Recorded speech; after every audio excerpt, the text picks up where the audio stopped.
नमस्कार, मी पंजाब डक. आज आहे 4 जून 2026. शेतामध्ये तर या ठिकाणी येऊन शेतकऱ्याला एक अंदाज जाणार आहे. आज त्यांना कंप्लीट 4 दिवस पाऊस राहिलेला आहे. ज्यांची कामं असेल तर तुम्ही रोटायटर करून घ्या. राज्यामध्ये मात्र मी पहिल्यापासूनच म्हटलो होतो 7 ते 14 मध्ये राज्यात मान्सूनचा पाऊस येणार आहे. तर केरळात देखील मान्सून सक्रिय झाला आणि पुढे प्रवासाकडे निघालेला आहे. त्याच्यानंतर आता ते महाराष्ट्राकडे येणार आहे. मात्र 7 तारखेपासून काही भागात 7 ला सुरुवात होईल, दक्षिण महाराष्ट्राकडे पुन्हा 8 ला पुढे सरकेल, 9 ला पुन्हा आणखी पुढे सरकेल, असं सरकार पुढे सरकणार आहे. म्हणून हा अंदाज मग 14 पर्यंत महाराष्ट्राच्या बऱ्याच भागामध्ये मान्सून दाखल होईल, म्हणून हा अंदाज लागायचा. म्हणजे सांगायचं झालं तर 7 तारखेपासून ते 14 तारखेपर्यंत राज्यात बऱ्याच भागामध्ये मान्सून व्यापलेला दिसेल. पण हे देखील लक्षात येतं. पण राज्यात काय झालं की बऱ्याच प्रसार माध्यमातून म्हणतात की यावर्षी दुष्काळ पडणार आहे. तर तुम्हाला सांगतो, दुष्काळ वगैरे काही पडणार नाही. पाऊस थोडाफार कमी राहील, पिकं चांगली येतील. आता परतीचा पाऊस धुमाकूळ घालणार आहे. त्याच्यामुळे दोन्ही पिकं येणार आहे, रब्बी येणार आहे आणि खरी पण येणार आहे. त्याच्यामुळे ही शेतकऱ्यासाठी सर्वप्रथम आनंदाची बातमी. पण काय झालं, बऱ्याच प्रसार माध्यमातून म्हणतात की दुष्काळ पडणार आहे. तर तुम्हाला हे सांगत असताना सांगू इच्छितो, यावर्षी पावसाचं जेमतेम सरासरीचं प्रमाण सांगतो कसं पडणार आहे. जून मध्ये थोडाफार कमी पडेल. पेरण्या होतील, म्हणजे पेरण्या 2 टप्प्यात होतील. एक होतील 7 ते 14 मध्ये होतील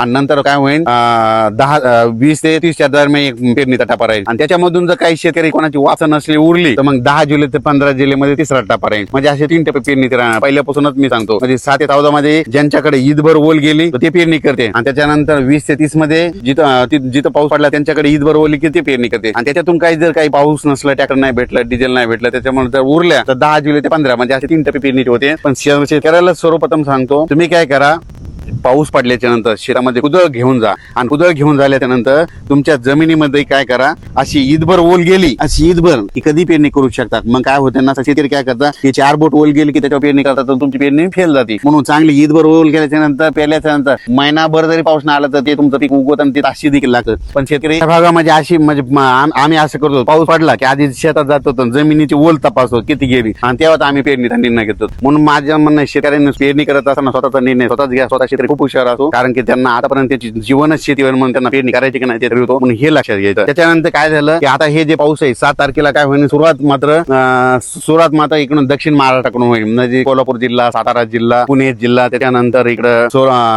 अहिल्यानगर जिल्हा, बीड जिल्हा, धाराशिव जिल्हा, लातूर जिल्हा, परभणी जिल्हा, नांदेड जिल्हा, ह्या पाट्यामध्ये काय होईल, दक्षिण भागाकडून यावर पाऊस येणार आहे. आणि तुम्हाला एक सांगतो, ज्या वर्षी ना दक्षिणेकडून मान्सून येतो, मुंबईकडे ना जाता जर मधातून शॉर्टकट आला तर त्याच्यामध्ये काय होतं, बीड जिल्ह्याला एक जास्त पाऊस पडतो, अहिल्यानगरला एक जास्त पडतो, त्याच्या जालना जिल्ह्याला एक पडतो, परभणीला पडतो, नांदेडला पडतो, लातूरला पडतो, धाराशिवला पडतो, सोलापूरला पडतो, सांगली, सातारा, सोलापूर, कोल्हापूर, पुणे ह्या भागात मग जास्त पडतो. पण हे जे पाऊस जर मुंबईकडून तिकडे गेला तर मग ते काय होतं, उत्तर महाराष्ट्राकडे जास्त पडतो. आणि हे जे बीड जिल्हा, लातूर जिल्हा, धाराशिव जिल्हा, अहिल्यानगर ह्या भागाला कमी पडतो. पण यावर्षी ह्या बीड जिल्ह्याला, अहिल्यानगर साठी खूप आनंदाची बातमी, यावर्षी मध्ये दक्षिणेकडून मान्सून मध्ये येईल. आणि पुढे न जाता मधातूनच कट हाणल्यामुळे काय होईल, तुमच्या भागातील पेरणी लवकर लागेल. त्याच्यानंतर परभणी जिल्ह्यात देखील काय होणार, हे पाऊस काय होणार, असा हलवूनच म्हणजे दक्षिणेकडून असा पुढे सरकत येणार आहे. आणि ते फक्त काय होईल, थोडा नंदुरबार जिल्ह्यासाठी, धुळे जिल्ह्यासाठी थोडाफार कमकुवत राहील. पण त्यांना देखील काय होईल, ते मान्सून पुढे आल्याच्या नंतर त्यांना मात्र रिमझिम पाऊस त्यांना सुरू राहील. इकडे पाऊस सुरू झाल्याच्या नंतर त्यांना रिमझिम पाऊस सुरू होईल. आणि त्यांच्या रिमझिम मध्ये जर ईदभर वर गेली तर ते शेतकरी पेरणीचा ते निर्णय घेतील.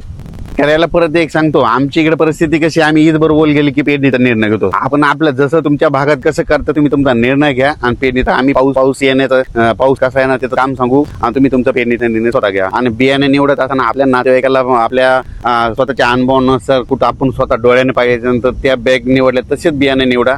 मी देखील आता माझं शेत यावर्षी माझे 20 एकर सोयाबीन राहणार आहे आणि कापूस देखील राहणार आहे. आणि यावर्षी जवळपास 30 एकर शेतामध्ये कापूस देखील, सोयाबीन देखील मी पेरणार आहे. आणि पेरणी करत असताना तुम्हाला त्याचा व्हिडिओ देखील देणार आहे. आणि कापूस मी ज्या धूळ पेरणी करणार आहे त्याचा देखील तुम्हाला व्हिडिओ देणार आहे. मी माझं कसं स्वतः निर्णय घेतो, तुम्ही तुमचे स्वतः निर्णय घ्यायचे शेती करत असताना. 7 जून पासून जे काय होईल, तसं तर 6 तारखेला वातावरणात बदल होईल.